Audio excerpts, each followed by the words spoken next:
most people try to create a new personal reality as the same personality, and it doesn't work. We literally have to become somebody else. So then you would have to agree with me then all this information that you're learning today would inspire new thoughts, yes? And new thoughts should lead to new choices, yes? And new choices should lead to new behaviors. And new behaviors should lead to new experiences. And then new experiences should create new emotions, yes? And new emotions should inspire new thoughts, and that's called evolution, yes?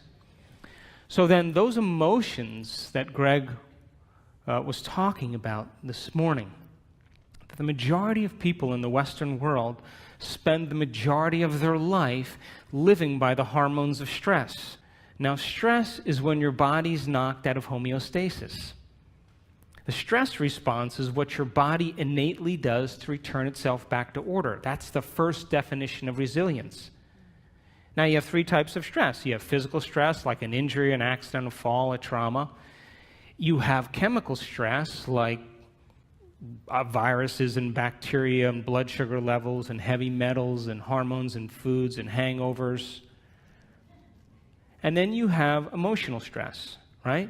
Traffic jams and internet connections and second mortgages and single parenting and 401ks.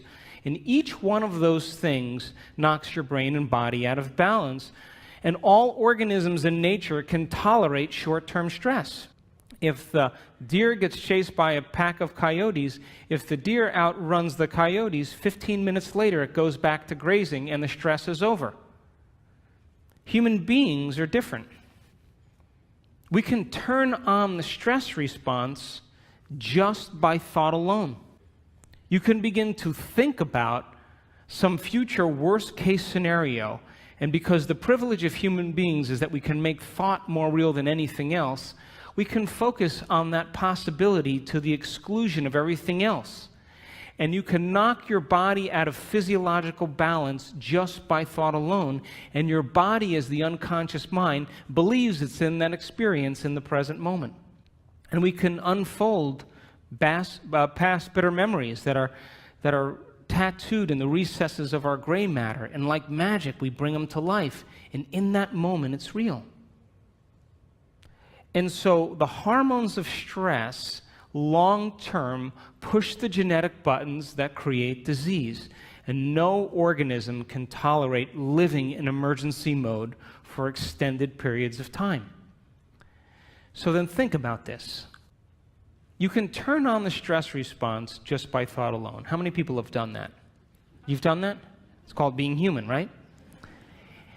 And we know that the hormones of stress dysregulate and downregulate genes to create disease.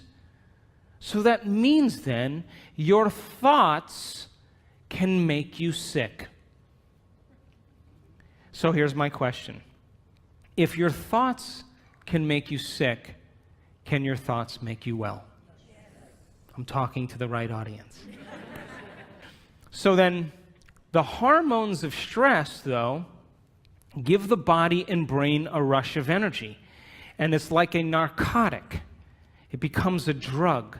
And people become very addicted to the adrenaline and the stress hormones. And they use the problems and conditions in their life to reaffirm their emotional addiction so they can remember who they think they are.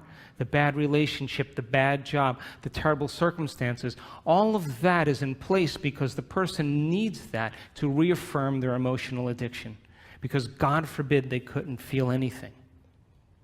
So then if the hormones of stress become like a narcotic, and you can turn on the stress response just by thought alone, then we could become addicted to our own thoughts. How many people are still with me?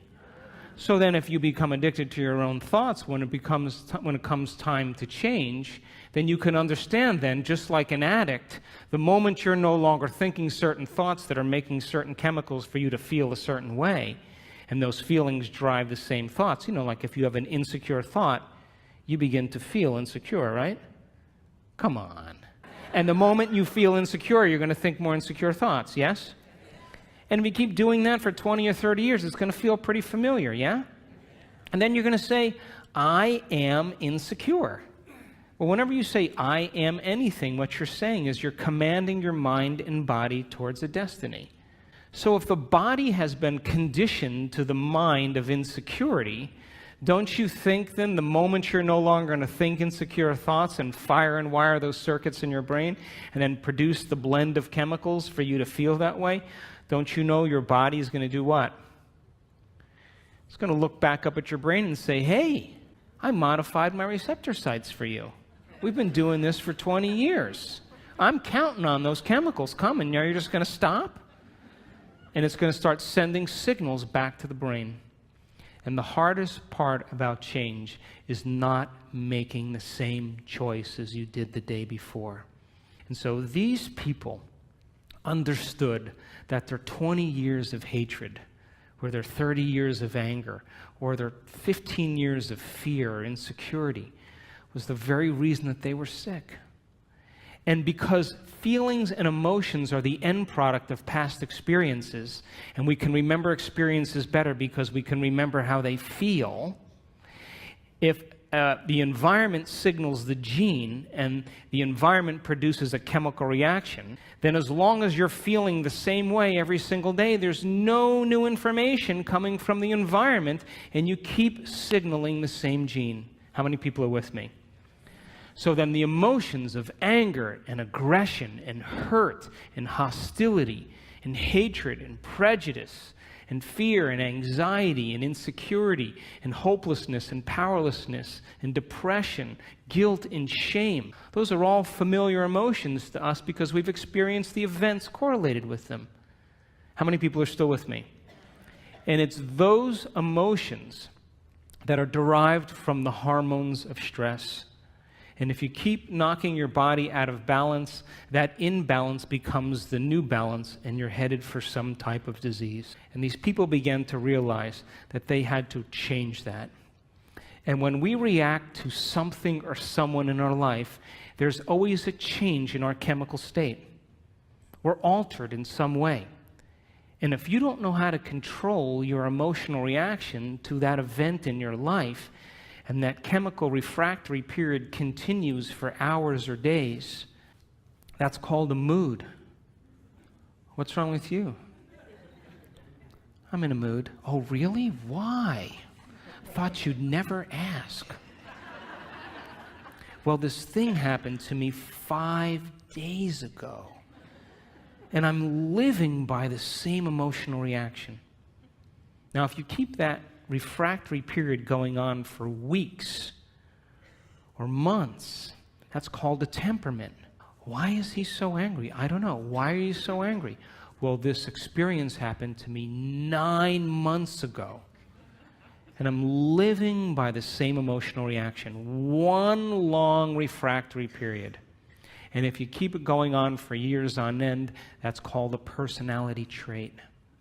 And most people wear their emotions layer by layer, and they believe that's who they are. And there was an article in Scientific American just 2 months ago that scientists said that 50% of what you say about your past is not true. Because you're not the same person. You make up stuff. And so then, if feelings and emotions are the end product of past experiences, now stay with me. Did Greg say we need to think differently? Yes? So how many people in this audience believe that the way you think has something to do with your life? You do, yes? Okay, so feelings and emotions are the end product of past experiences, yes? You can remember experiences better because you can remember how they feel, yes?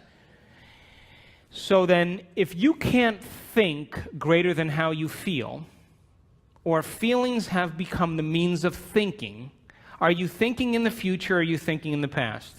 And as long as you're thinking in the past, what are you creating more of? Quantum model of reality still applies. And so, if you're feeling the same way every single day, then according to our biological model, it means nothing new is happening in your life. Is that right? Because how many potentials exist in the quantum field? How many? So with every new experience, there should be a pretty good emotion, right? You should feel overjoyed or in awe and wonder. or excited or inspired or in gratitude or appreciation, an elevated emotion. But living by those same familiar emotions means nothing new is happening in your life, and the body as the unconscious mind, as long as we're living in the same familiar feelings, is believing it's in the same past experience 24 hours a day, 7 days a week, 365 days a year. And if the body's become the mind of that emotion, then the body literally is living in the past. And we can't create a new future holding on to the emotions of the past. So these people began to realize that no one or nothing was worth it, and that the hormones of stress endorse the ego for us to become selfish. Because when an animal is threatened by something in its external environment, the job of the organism in emergency and survival is to take care of the self. And we identify the self as a body in the environment and in time. When the zebra is being chased by the lion, she's only concerned about three things. Her body, like I better take care of this, so I better put my attention on it. The environment, where am I going to go? And how much time do I have to get there? And when you and I live by the cocktail of those stress hormones, we obsess about our bodies, our hairstyle, our face, our weight, our problems, things in our environment, things we have, things we don't have, and we obsess about time. But that's not who you are. Because as long as you're living by the hormones of stress, you're living as a materialist, because the hormones of stress cause us to believe that the outer world is more real than the inner world.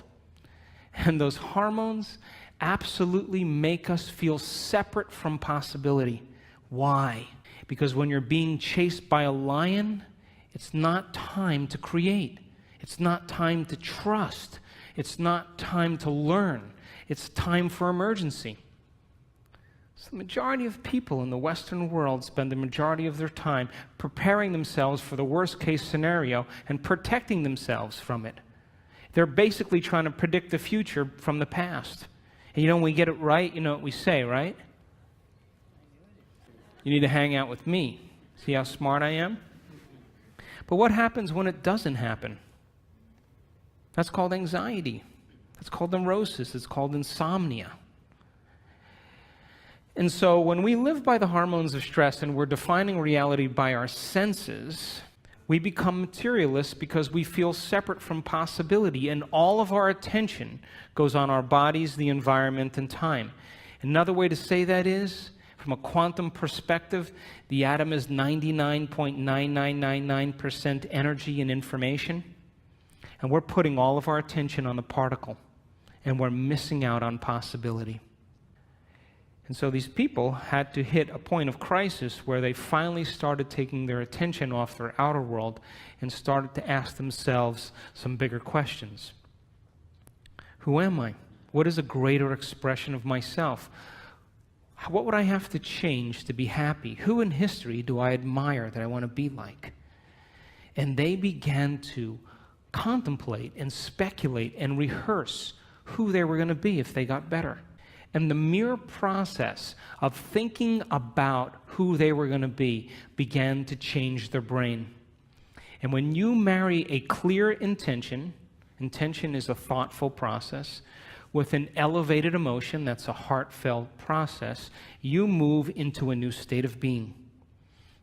And as they began to remind themselves every single day of who they no longer wanted to be, and they reminded themselves every day of who they did want to be, they began to cause their brain to fire in new sequences and new patterns and new combinations. And whenever you make your brain work differently, you're changing your mind. Because according to neuroscience, mind is the brain in action. Mind is the brain at work. So they reminded themselves every day of who they wanted to be, and they began to fire and wire new circuits in their brain that became the very platform of the foundation of who they would become. But here's the point. They said, I'm not getting up from this meditation until I feel like that person. Now, The privilege of being a human being is that we can make thought more real than anything else. And when the thought in their mind became the experience, their heart began to open, and their body, as the unconscious mind, began to believe it was in that new future, in the present moment, and they were literally signaling new genes in new ways ahead of the environment. And as they began to fall in love with themselves and gave thanks before it was made manifest, the emotional signature of gratitude means the event has already happened.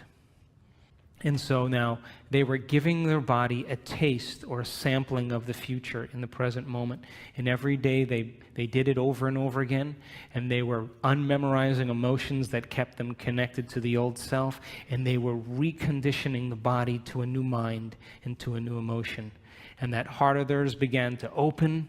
And they went from selfish to selfless. And they moved from a state of survival to a state of creation. And when they were no longer thinking and feeling in the same way,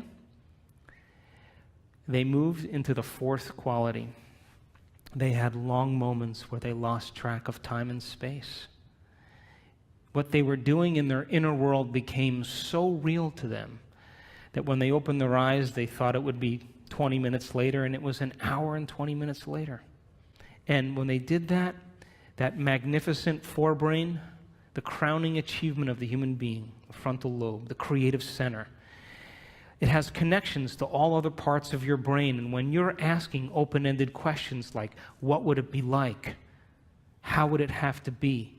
The frontal lobe, like a great symphony leader, looks out of the landscape of the entire brain and begins to select different networks of neurons and seamlessly pieces them together to create a new mind. And the moment the brain begins to fire in tandem, the frontal lobe creates a picture. And that picture is called an intention. And when you can make that picture more real than anything else, and you begin to feel inspired by it, your body's no longer living in the past. Now it's living in the future. And every day, as they no longer fired and wired the same circuits in their brain and emotionally signaled the same genes in the same way, they were moving into stasis. And then they began to reverse the process. And a new state of being is a new personality. And a new personality creates a new personal reality. So, after I wrote Evolve Your Brain, and after What the Bleep, the most common question people asked when I was traveling around the world. How do you do it? How do you do this stuff? Why is it so hard to change? I mean, what do you do? And so we started teaching workshops around the world, and we were doing introductory levels. And we were using science and brainwave technology and breaking it down, heart coherence, so people could understand how powerful they really were. And so we started teaching these workshops after What the Bleep, and for the first year and about 3 or 4 months, guess what happened? Nothing. I don't know if if it was me or just whatever it was, but there wasn't a lot happening. And then after about a year and a half or so, we started getting these emails. People coming to the events, and the first line of every email was always the same. You're not going to believe this. My 20 years of hatred towards my father, I just decided I didn't want to hate any longer, and my acid reflux went away. What do you know? Did I signal a new gene in a new way? And people started to correlate what they were doing. They were actually practicing it consistently, not as something that they had to do, but something that they wanted to do, because they believed it was possible. And if you knew that you were a creator of reality, that your thoughts have something to do with your destiny, if you knew that on a gut level, would you ever miss a day? Never miss a day. And would you ever let a thought slip by your awareness that you didn't want to experience? And so when we started seeing the feedback started to come in, people started saying, hey, I'm feeling better, things are starting to happen in my life. That was, for me, the most important point in my career, because I knew on some level that we were making a difference in people's lives. And so people around the world started sending in these wonderful emails, and I just was doing these level 1 intensive workshops, and then after I'd finish the workshop, people would say, can we do another one? I'd be like, okay, we'll do another one. So we did like these level 2s, and then after level 2, someone said, can you do a level 3? And I said, okay, we'll do a level 3. Then after level 3, someone said, can you do another one? I said, I don't think I know anything else. But we kept doing them. I kept learning, and we were in Seattle a couple years ago, and we did a progressive workshop. And there was a lady with MS whose wheelchair, her motorized wheelchair, broke down. And she came anyway. And by the end of that event, she was walking across the room, unassisted, with no limp, and the motor functions in her leg came back. Now, I have to tell you, I was more surprised than anybody. Because now I knew that we were signaling new genes in new ways in real time.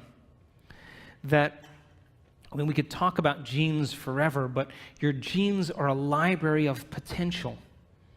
They're a library of possibility. They're a parts list. And when you begin to do something differently, when you begin to think something differently, when you begin to experience something differently, when you begin to emotionally embrace something differently, you're literally changing your genetic expression. And when you turn on new genes or activate new genes, those genes turn on to make new proteins. So then, people were literally turning the genes off or down-regulating the genes that had to do with their disease and up-regulating new genes right in their meditation, and their body began to change before our eyes. We did another event then, a few months later, and another lady with MS was dancing around the front of the room. Now, there's a scientific part of me that I just couldn't overlook this.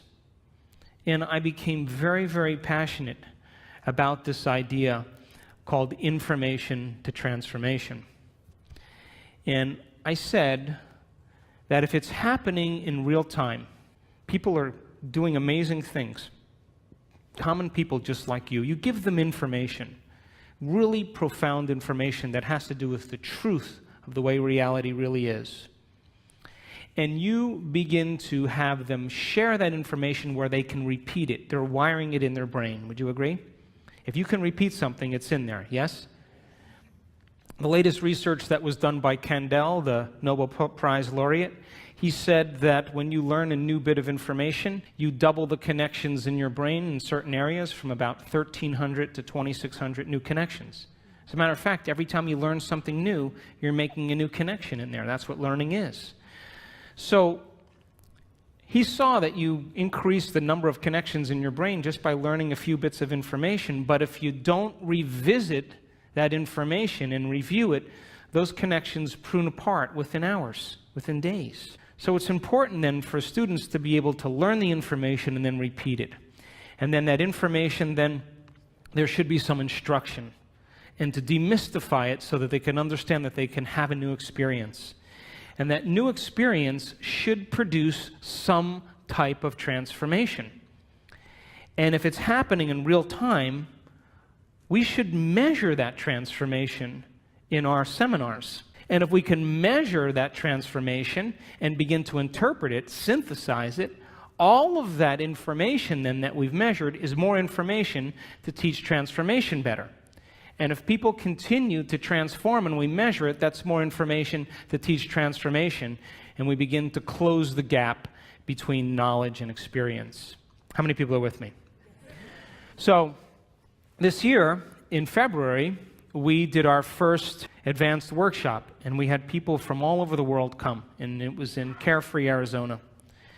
And I brought in a team of technicians and neuroscientists, and we brought in a physicist from St. Petersburg, and I wanted to begin to measure transformation. And we measured the energy field of the room, because everybody says, oh, wow, the energy was really great in the room. Well, I wanted to see if there were physical changes taking place in the room. I wanted to measure the energy field around people's body.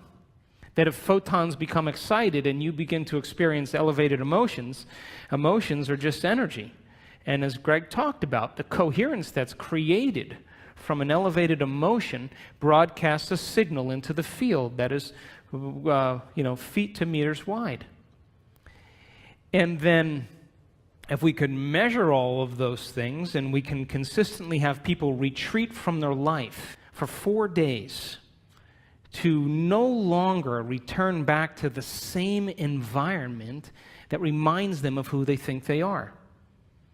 So for 4 days, people retreated from their world. And we started at 6 in the morning, and we went till around 6 or 7 at night. And these people were passionate about transformation. And we recorded amazing things. And I'm going to show you some of those pictures after we take a break. But it begs the question then, if your personality creates your personal reality, and you walk back into your life every single day, and you see the same people, and you go to the same places, and you do the same things at the exact same time, then it's your external environment that's turning on different circuits in your brain, causing you to think equal to everything that you know. And as long as your same environment reminds you of who you are, and you're thinking equal to your environment, then your personal reality is creating your personality. And there's a dance between the biology in your inner world and the experience in your outer world, and that tango is called karma. So then to change then is to be greater than your environment, to be greater than the conditions in your world, to be greater than the circumstances in your life. And every great person in history knew this, whether it was William Wallace or Mahatma Gandhi or Joan of Arc or Martin Luther King, the Wright brothers, to have a vision, an idea, a dream, and to begin to no longer keep doing the same things, as Greg said, because all of the adversity in our life is to initiate us into greatness. It's to call out something greater in us. And so these people retreated from their life for 4 days, and they took away the constant stimulation that reminded them of who they were long enough to change their brain and body to be ahead of their environment. And so we measured some amazing things in these people. We saw people with chronic diseases all of a sudden have normal bodies again. We've had people in our work that were diagnosed with rare genetic disorders. My thinking was, if I knew the things from the people that had spontaneous remissions that I studied, what those commonalities were, we should be able to reproduce them, right? So that's why we developed the model of transformation in our workshops. I just did what people already knew how to do and just used the science to explain it. But we had to get people to reproduce it, because anything that's repeatable is a scientific law, or verges on a scientific law. So I wanted to see if we kept doing it, if we were able to produce some type of consistent change. And we started to see some pretty amazing things take place. We did a second event in July of this year, and we partnered with HeartMath Institute, and people wore the monitors for 24 hours, and we were measuring heart coherence with brain coherence. And I'll show you some pictures of some amazing people that sustained heart coherence for hours.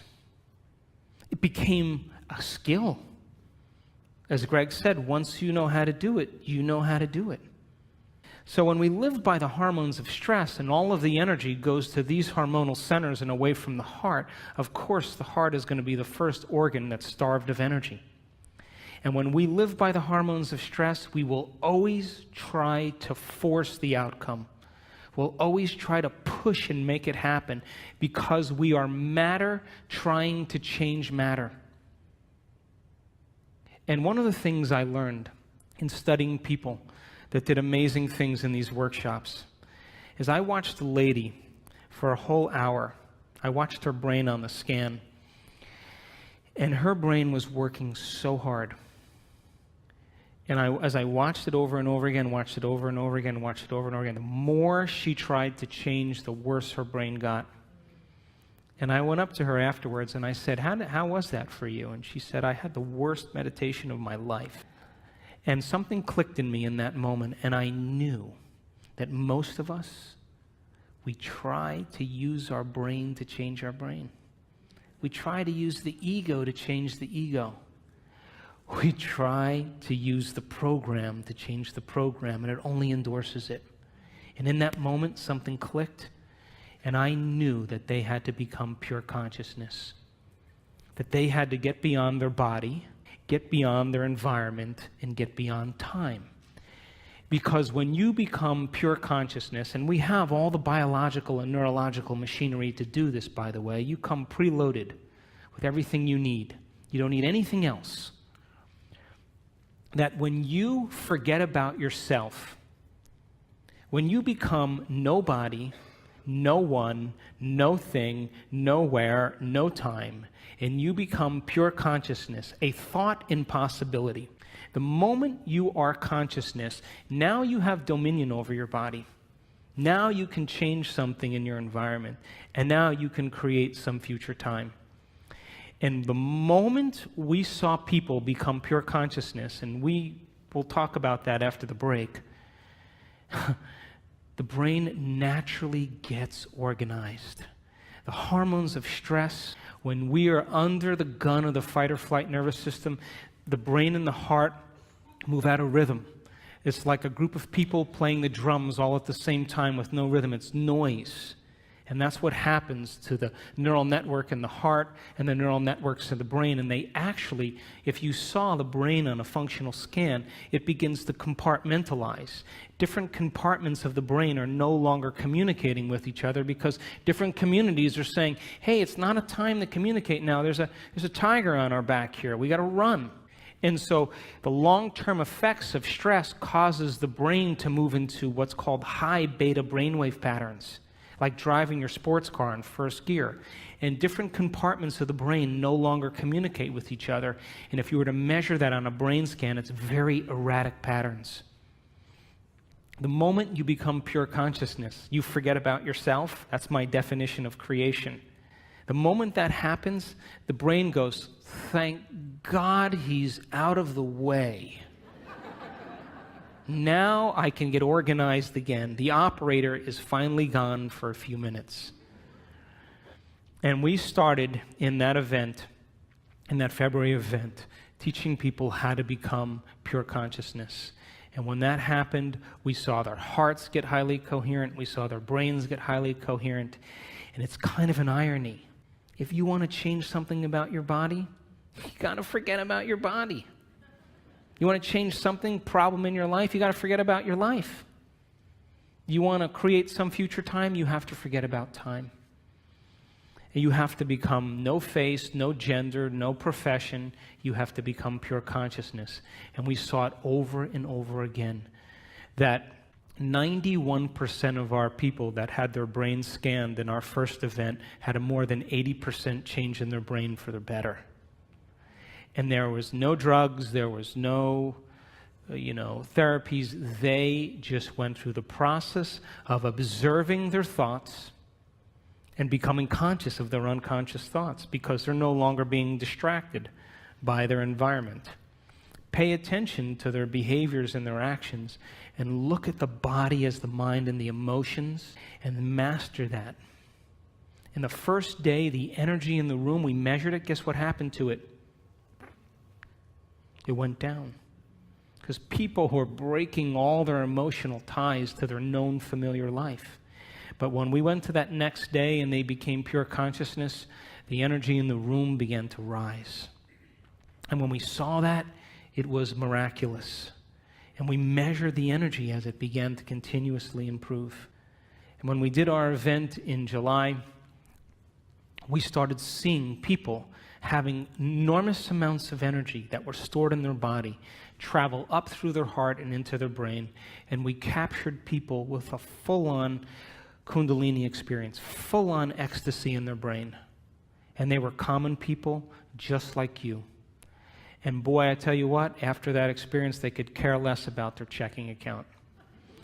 They could care less about their problems. And we saw one lady move into such a state of ecstasy. We were watching her on the camera, on the screen like this. And all of a sudden, we saw her brain get very organized. The front of the brain talking to the back of the brain, the back with the front side to side. strong level of coherence, and all of a sudden, she went into this high consciousness state called gamma brainwaves. And gamma brainwaves is super consciousness. And I looked at that screen, and I looked at the neuroscientist, and I looked at him again, and I said, I think she's in ecstasy. And we turned around, and she had tears running down her face. She was so connected to something greater. She didn't want the experience to end. I'm going to show you pictures of her brain. She wanted the moment to elongate. She felt so connected, and all of a sudden, when that posterior pituitary turned on and released all that oxytocin into her brain, guess what it did to the amygdala where all the stress circuits are? It anesthetized, it shut down fear, it shut down hostility, it shut down sadness. Those circuits are turned off when oxytocin is like that. And the heart begins to open its vascular channels and motility increases, and she feels connected to something greater. And she would never try to force the outcome in that moment. She's already connected to the outcome. She's trusting in the outcome. And we saw it with more than one person. And so the concept of information to transformation is to empower you that it's possible, that all of this information and science and everything that's coming out right now is for us to do something with. And this is a time in history where it's not enough to know. It's a time in history to know how.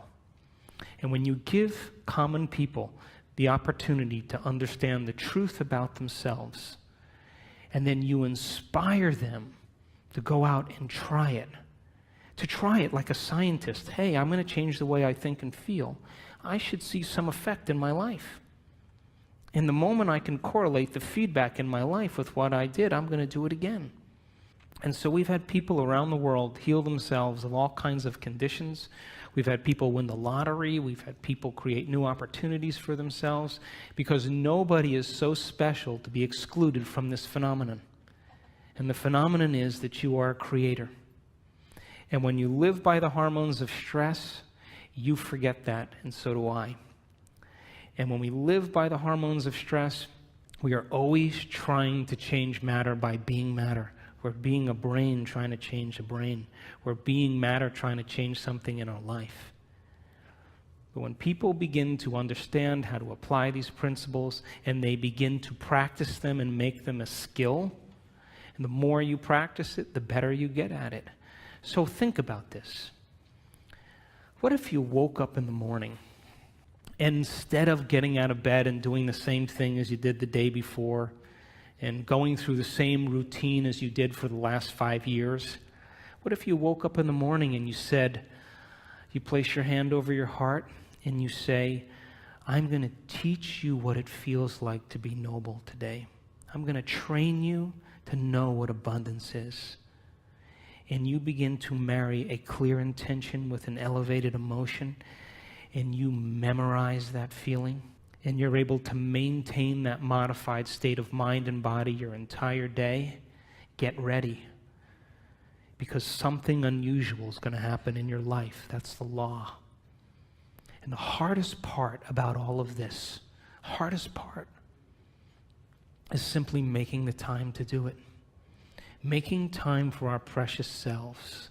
To decide then, well, geez, I want to be wealthy and abundant. Well, if I want to be wealthy and abundant, then I can't feel lack, because a wealthy person never feels lack. And if I feel lack, I'm going to attract lack. Gold only attracts gold. Lead doesn't attract gold. And so then when we see our life now as an initiation, and we have to meet the conditions in our life from a greater level of mind every day, then wouldn't it be a good idea every day to ask yourself a question like, what is the greatest expression of myself that I can be today? One lifetime today. Can I demonstrate love? Can I be patient? Can I be filled with energy and enthusiasm? Can I give? Who in history do I admire that I want to be like? And you begin to rehearse a new way of being and begin to install the neurological hardware in your brain so you have the circuits in place that when you open your eyes, you're somebody else, and you get that heart-centered emotion going. You move out of these survival centers, and the moment you open your heart, it's a fact. The Heart Math Institute did the research. Take a clear intention and marry it with an elevated emotion, and you change matter.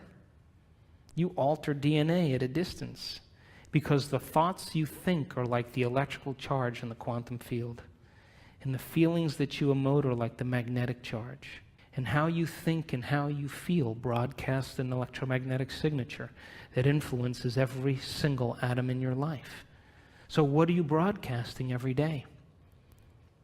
So if you were able to practice it and change your brain and body ahead of the environment every day, then, your friends would go, "You look different.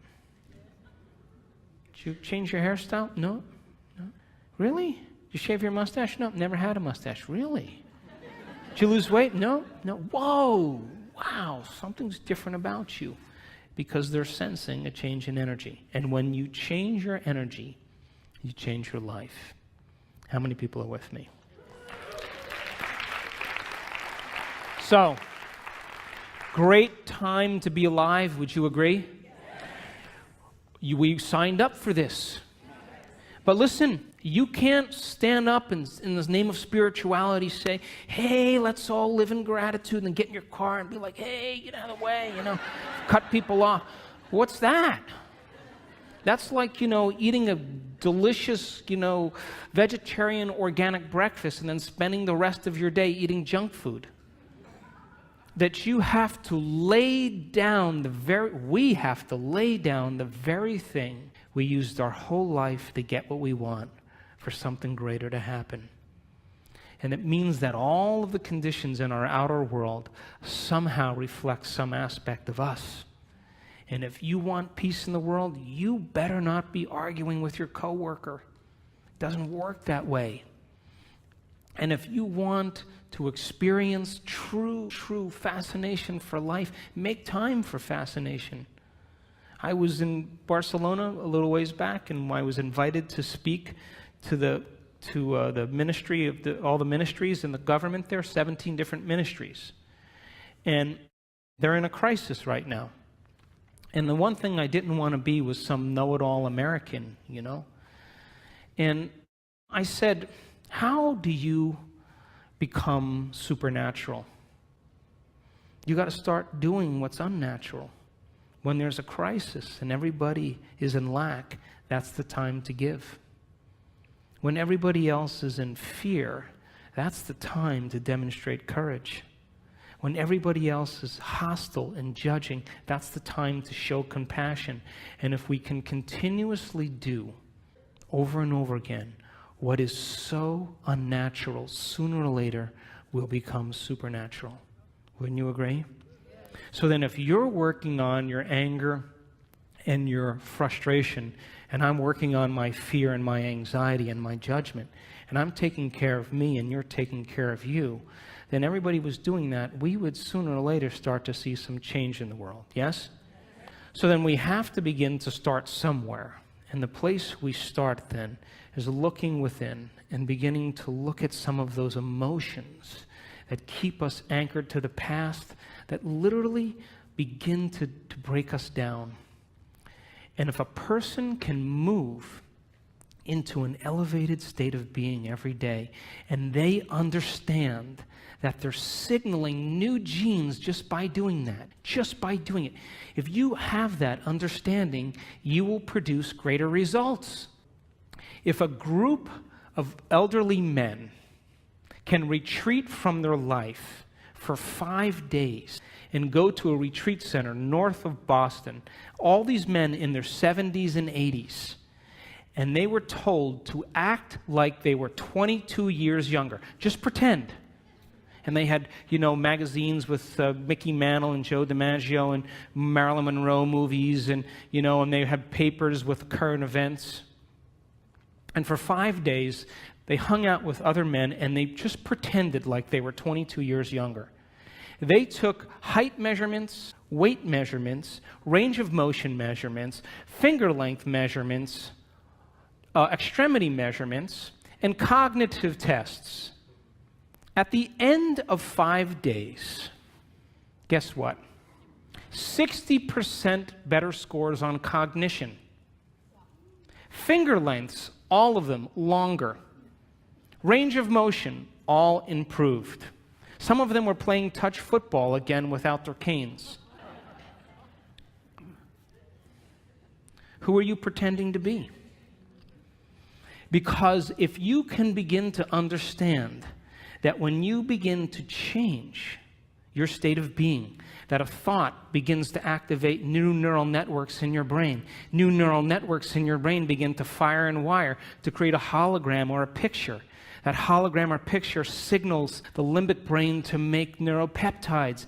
And neuropeptides are chemical messengers that signal hormones. And hormones and neuropeptides begin to dock on receptor sites of cells. And cells begin to get a new message and signal new genes. And new genes make new proteins.